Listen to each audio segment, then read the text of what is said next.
Hey everyone, welcome back to Glass Seats. This is Viddy. And my name is Mrinal. And on this episode, we are talking Stanley Cup Final update. The Panthers have come out hard, taking a 3-0 lead before the Oilers come back and finally win a game. But when they do win, they just absolutely destroy the Panthers. Yeah.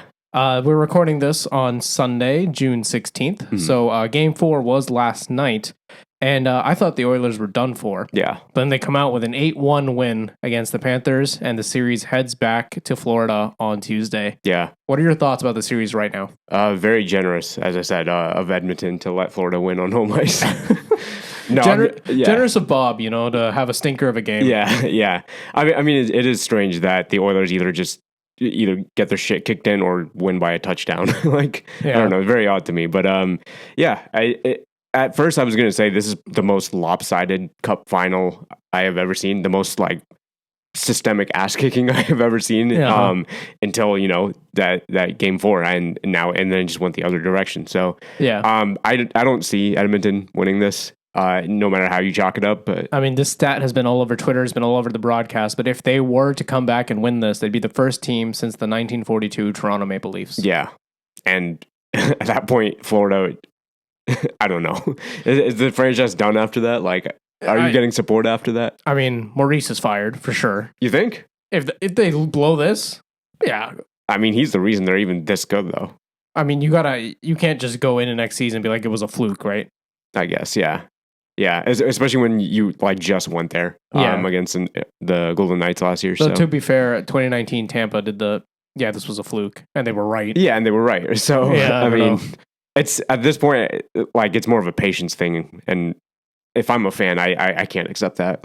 Especially after just losing in the Cup final, you know what I mean? And there's a whole talk of unless you're Corey Perry, you don't always make a Cup final. So so unfortunately, I think that curse is still in effect. But yeah, I don't see Panthers losing this, no matter how you chalk this up. It's an interesting. It was not that long ago that Panthers were struggling to sell tickets. Yeah, that's what I mean. I was like, do you remember when the punchline? They were the punchline because the stadium was empty. Them in Arizona, always empty. Yes. So and now they're this juggernaut. Yeah. And the turnaround was quick. Yeah. They were really bad, but they had Barkov, they had Huberdeau. Yeah. And then suddenly that was the President's Trophy year, I think, right?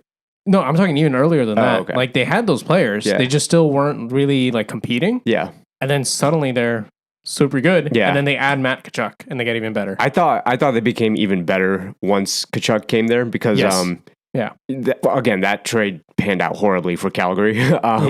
There's still a chance to recover on that one. Yeah, there is, but it's looking really bad right now.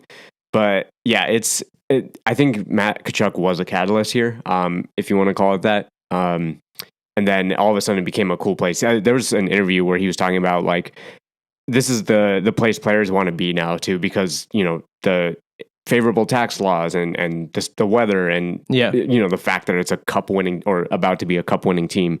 I could see this being very beneficial for them, right? And it's the same with Tampa. Yeah. Kucherov is on a 9-5 contract right now. He's not even making $10 million, and he's probably taking home more of that than I don't know, Matthews or whatever. The tax laws is a whole other thing, right? Vegas benefits from that too. Yeah. When they start competing, Seattle will benefit too. Yeah. Especially over the Canadian teams. Yeah. But there's no question that should Florida win this cup, I think that will mean more to the Florida market than it would to the Edmonton market. Yeah. If they were to blow this, it would be devastating. Monumental, yeah. I just can't see it happening. But yeah, what have you thought about the overall just play of the game so far? Because it's hard to say. Obviously, it's a Cup Finals. It's going to be chippy. But there's a lot of questionable hits, in my opinion. This whole I think series. Leaving the hits aside for a second, prior to Game 4, I was like, Florida can win this game no matter what. Yeah. Right? Game 1, they were clearly outplayed. Yes. They still won. Mm-hmm. Game 2, they absolutely dominated. Yeah. In Game 3, they were kind of even. Yeah. And they still won.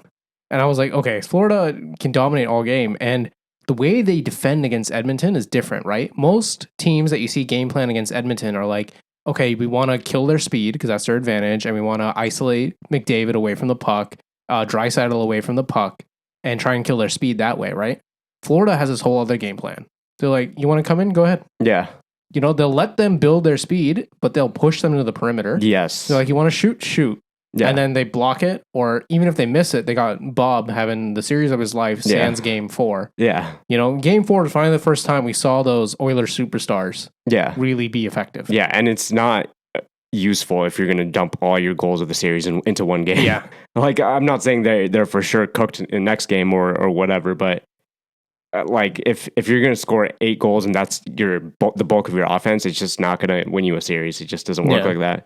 Like, it has to be getting into Edmonton's heads that Florida does not care that they come in with speed or care about stopping their move to the neutral zone. Yeah. That has to be a mental factor, right? They're like, oh, I got here. I'm just going to go ahead and set up and I shoot an easy goal, right? And they're like, nope. Blocked by Ekblad, blocked by Ekman Larson, robbed by Bobrovsky. Yeah. And it just, that was the thing that stuck out to me. Yeah. It's like the Plankton meme where he's like, I don't know. I didn't think I'd make it this far. Yeah, basically. And then now going back to what you were asking about the hits, right? Obviously, there was some questionable ones. There have been, 2 knee-on-knee hits? Yeah. Both by the Oilers on the Panthers.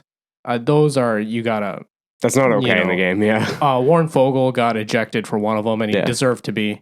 I don't think it was an ejection for the other one. It was just a minor penalty. It was a minor penalty, yeah. Which surprising. I was very surprised by that. And then, of course, there was the Draisaitl hit to Barkov's face, which he got a 2-minute minor and no further punishment, which, I mean, I get. It didn't really seem intentional to me. Yeah. But, like, at this point, this late in the playoffs, I have no basis for what they're doing, what DOPS is going to do, right? What is goalie interference? What is suspendable or not suspendable? What is, even a minor or major, I don't really know anymore. So there's no point in me here sitting and talking about should that have been suspended, should have been not. I have no clue. Yeah. There's no consistency. And so you don't know. Let's be real. Nobody does. Yeah. But injury-wise, I think the Oilers are hurting more than the Panthers. I agree. Nurse and Kane are clearly playing through some things. And the Panthers players who were supposedly injured, like both Luosterainen and Barkov, have come back and been effective. Yes. So, and I feel like overall the Panthers team is deeper. Just absolutely. Generally, that was never a doubt. Yeah. So it just even if the Panthers had more injuries, they still got a lot of reinforcement, right? So it's not. Thankfully, it's not McDavid or Draisaitl. That's. I mean, they might be playing through injuries for all I know. I'm sure they are. I'm sure everybody is through some level of injury. Yeah. But it's hard to say. So. Yeah, it's not looking great for the Oilers in this situation, but I never say never, I guess, Let me ask you this. If you were an Oilers fan right now, what would be your mindset going into Game 5? What are you hoping to see from your team? I don't know. I think it's one of those, as soon as you went down 3-0, I think every game after that is expect the worst, hope for the best, which is exactly what happened in Game 4.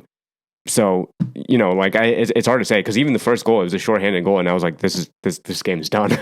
So, like Florida not getting scored on their power play from I think it was the Darnell Nurse. There were a lot of breakaways in Game 4. Yeah, that's what I mean. So it was like, I don't know. As an Oilers fan, it's probably like you kind of just have to blindly believe. I don't know if you have a choice. Yeah, like what's giving you hope here? Is just blind faith? Just blind faith, really. I was like, I don't know how else to chalk it up because statistically and just most rational people would be like, this shit's over.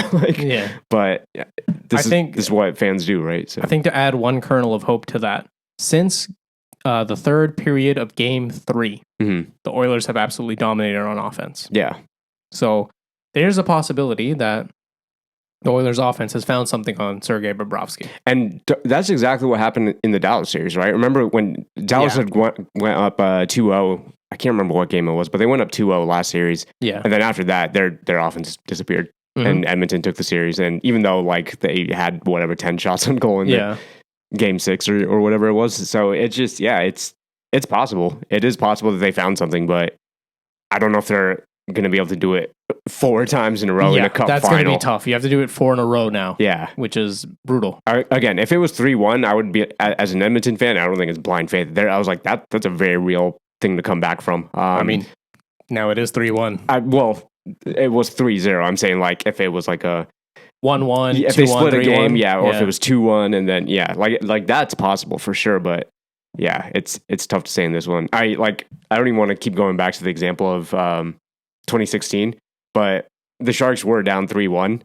They made it 3-2, and then Pavelski hit a pipe, which could have tied the game. And in overtime, it's up for grabs, right? So it is possible. There could be just a couple lucky bounces here and there for the Oilers, but my mind says this is done in favor of the Panthers. But yeah, if I'm an Oilers fan, go ahead and blindly believe. Yep, and I would just hope that the McDavid and Draisaitl have found something on Bobrovsky, because that seems to be what your hopes rest on now. Yeah, I was kind of hoping this would either be a sweep, and now that it's not going to be a sweep, I almost wanted to see it go longer. So yeah, I wanted to see history made. Yeah, either way. Yeah, I was like, either give us a sweep, like an absolute dominance, or or something competitive. Yeah. So now give us something competitive. It's 3-1. Let's see what they're made of. We shall see what shall see. By the time this episode comes out, Game 5 will be that night. Yeah. So hope you guys tune in and watch, and then come back here to discuss on Glass Seats. Yeah.